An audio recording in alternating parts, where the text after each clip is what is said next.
هنر آخر زمانه. یوسف فقط یه زلیخا جلوش بود، الان جلو جوونا هزاران زلیخا.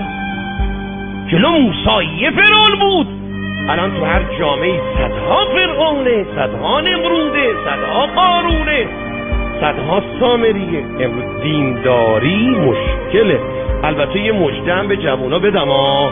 امام صادق ارواحنا له الفدا فرمود کسی که در آخر زمان دینش را حفظ کند روز قیامت خدا مقامی به او میدهد که سلمان فارسی قبله او رو بکنه. این مزد شما جوانای با تقواست. خودتون رو گول نزنید، گولتون نزنن. به قول امام باقر فرمود یا هشام خودتو به کمتر از بهشت نفروش.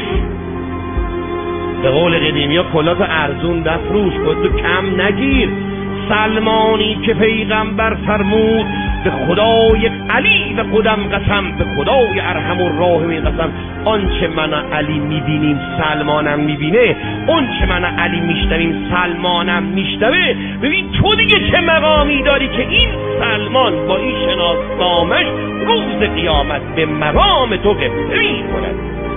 چون سلمان علی دید و سلمان شد، پیغمبر دید و سلمان شد، زهرا دید و سلمان شد، حسنین دید و سلمان شد، ابیذر دید، رفیقاش اینا بودن.